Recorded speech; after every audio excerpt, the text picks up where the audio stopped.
વિદ્યાર્થી મિત્રો પ્રણામ। આજે આપણે ધોરણ 11 વિશે સમાજશાસ્ત્ર ચેપ્ટર નંબર 7 વિડિયો નંબર 2 માં સમાજશાસ્ત્રમાં સંશોધનના મુખ્ય સોપાનોમાં ત્રીજું સોપાન જોઈશું, ઉત્કલ્પનાનું નિર્માણ। તો ઉત્કલ્પનાનું નિર્માણ એ સંશોધન પ્રક્રિયામાં અત્યંત મહત્વની બાબત છે। એટલે કે સંશોધન પ્રક્રિયામાં અત્યંત મહત્વની બાબત ઉત્કલ્પનાનું નિર્માણ છે। જો કે બધા જ વિદ્વાનો ઉત્કલ્પનાના નિર્માણને સંશોધનના સ્વતંત્ર સોપાન તરીકે સ્વીકારે છે। એટલે કે દરેક વિદ્વાન ઉત્કલ્પનાના નિર્માણને સંશોધન સ્વતંત્ર સોપાન તરીકે તેનો સ્વીકાર તરીકે લેતા નથી। ઉત્કલ્પના એ વાસ્તવિક ઘટનાના એટલે કે ચોક્કસ વાસ્તવિક ઘટનાના તથ્યો કે હકીકતો વચ્ચેના સહસંબંધ અંગેનું માત્ર કામચલાઉ ધારેલું વિધાન છે। કે ઉત્કલ્પના એ હકીકતના આધારે કામચલાઉ ધારેલું વિધાન છે કે જેની ચકાસણી કરવાની બાકી હોય છે। કે ઉત્કલ્પનાના આધારે જેની ચકાસણી કરવાની બાકી હોય છે।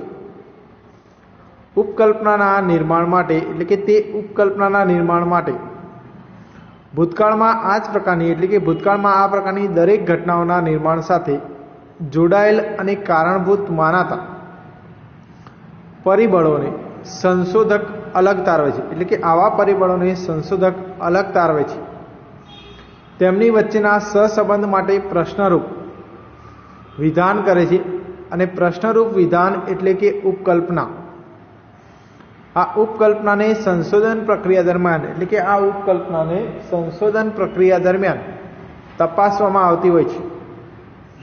દાખલા તરીકે સ્ત્રી ભ્રૂણ હત્યાનો દર વધે તેમ સ્ત્રીઓની સંખ્યામાં ઘટાડો થાય છે। કે જેમ જેમ સ્ત્રી ભ્રૂણ હત્યાનો દર વધે છે તેમ સ્ત્રીઓની સંખ્યામાં ઉત્તર ઘટાડો થાય છે। ચોથું સોપાન છે માહિતી એકત્રીકરણની પ્રયુક્તિની પસંદગી। તો સંશોધનનું અતિ મહત્વનું સોપાન છે। આ પ્રયુક્તિ દ્વારા એટલે કે માહિતીની પ્રયુક્તિ દ્વારા જ સંશોધકે પોતાના સંશોધન પ્રશ્ન એટલે કે સંશોધકે પોતાના પ્રશ્ન વિશેની માહિતી એકત્ર કરવાની હોય છે। કે પ્રશ્ન વિશે માહિતી એકત્રિત કરવાની હોય છે અને એકત્ર કરેલી માહિતીના આધારે એટલે ચોક્કસ એકત્ર કરેલી માહિતીના આધારે જ ઉપકલ્પનાની ચકાસણી કરવાની હોય છે। ઉપકલ્પનાની ચકાસણી માટે ચોક્કસ આધારભૂત અને વિશ્વસનીય માહિતી પ્રાપ્ત થાય છે। એટલે આધારભૂત અને વિશ્વસનીય માહિતી પ્રાપ્ત થાય એ ખૂબ જ જરૂરી છે। તેને માટે સંશોધકે પોતાના અભ્યાસ ક્ષેત્ર, માહિતીના સ્ત્રોત, માહિતીનું સ્વરૂપ અને કદને ધ્યાનમાં લઈ અભ્યાસ ક્ષેત્ર, માહિતીનું સ્વરૂપ અને કદને ધ્યાનમાં રાખીને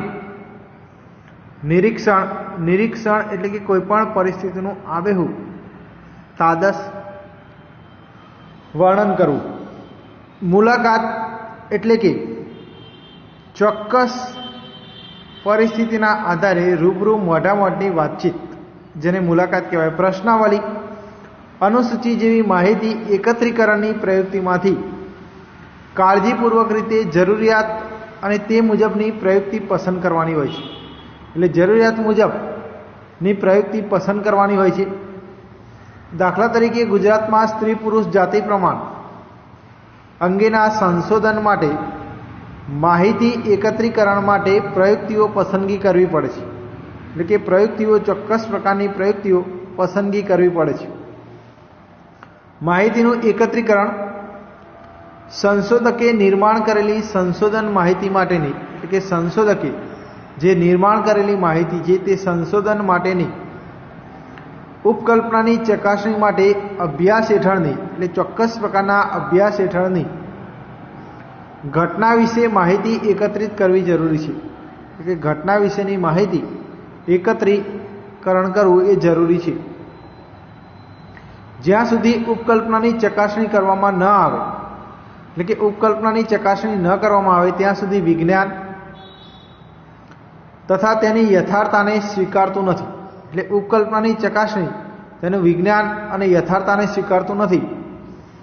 ચોક્કસ માહિતીના એટલે કે નિશ્ચિત કરેલી માહિતીના આધારે સંશોધકે ઉપકલ્પનાની યથાર્થ સિદ્ધ કરવાની હોય છે અને યથાર્થ માહિતીના આધારે તેના સંશોધકે ચોક્કસ માહિતી પસંદ કરેલી માહિતી એકત્રિતકરણ કરીને પ્રયુક્તિનો ઉપયોગ કરીને તટસ્થ માહિતી કરવા પર ભાર મૂકવામાં આવે છે.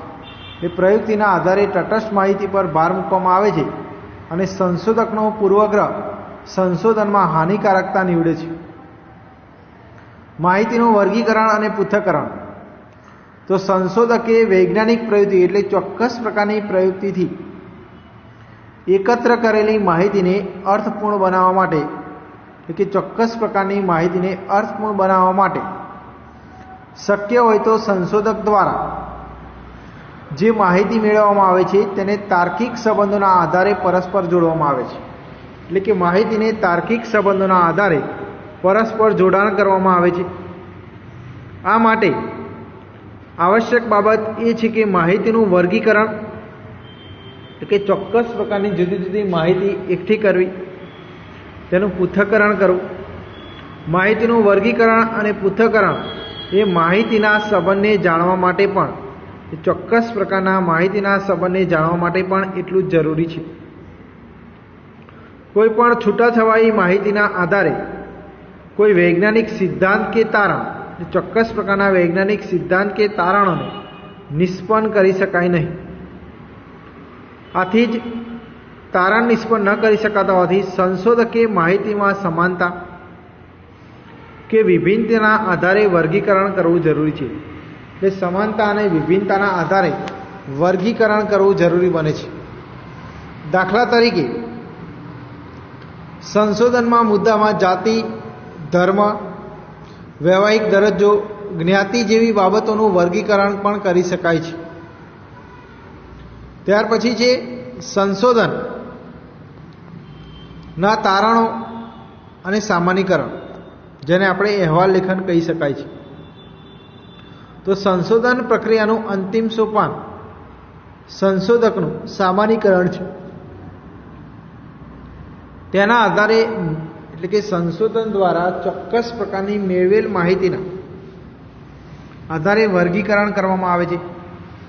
મેળવેલ માહિતીના વર્ગીકરણના આધારે જુદી જુદી હકીકતો વચ્ચેના સંબંધોની સ્પષ્ટતા મેળવવામાં આવે છે. એટલે કે અલગ અલગ હકીકતોના સંબંધની સ્પષ્ટતા મેળવે છે અને તેના પરથી હકીકતો વિશે ચોકસાઈપૂર્વક વિધાનો રજૂ કરવામાં આવે છે. એટલે હકીકતો વિશેના ચોકસાઈપૂર્વક વિધાનો રજૂ કરવામાં આવે છે. આવા વિધાનો એટલે કે તારણો એટલે કે સંશોધનમાં કોઈપણ વિષયની ચોક્કસ માહિતીના આધારે તેના પૃથ્થકરણ દ્વારા તારણો નક્કી કરવાના. આ તારણો જેમ રજૂઆત કરવામાં આવે છે તેમ તેનો સંશોધન અહેવાલ પણ કહે છે. એટલે તારણો રજૂ કરતા અહેવાલને સંશોધન અહેવાલ પણ કહે છે. સંશોધક કોઈપણ ચોક્કસ ઘટના વિશે સંશોધન કરીને તારણ રજૂ કરે છે. એટલે કોઈપણ સંશોધન ચોક્કસ ઘટના સંશોધન કરીને ચોક્કસ પ્રકારના તારણો રજૂ કરે છે. એ તારણો એ એકમાત્ર ઘટનાને લાગુ પડતા હોય છે. એ ચોક્કસ પ્રકારની ઘટનાઓને તે તારણો લાગુ પડતા હોય છે તેવું હોતું નથી, પરંતુ આ ઘટના અને તેને સમાન એટલે કે આ ઘટના અને તેને સમાન અન્ય ઘટનાઓ પણ એટલા જ લાગુ પડે છે. એટલે કે આ ઘટનાઓને આધીન તે ઘટનાઓ પણ એટલી જ લાગુ પડતી હોય છે. આમ એક પ્રકારની ઘટનાનો અભ્યાસ કરી એટલે કે ચોક્કસ પ્રકારની ઘટનાનો અભ્યાસ કરીને તારવવામાં આવેલા તારણો કે તેને આધારે તારવવામાં આવેલા તારણો તે જ પ્રકારની અન્ય ઘટનાઓ એટલે એક પ્રકારની ઘટનાઓને આધારે બીજી ઘટનાઓને જ્યારે લાગુ પાડવામાં આવે છે ત્યારે આ પ્રક્રિયાને સામાન્યીકરણ કહેવામાં આવે છે. તો વિદ્યાર્થી મિત્રો, સંશોધનની રીતો કે સોપાનો લખીને મોઢે કરવાનું રહેશે. પ્રણામ અસ્તુ.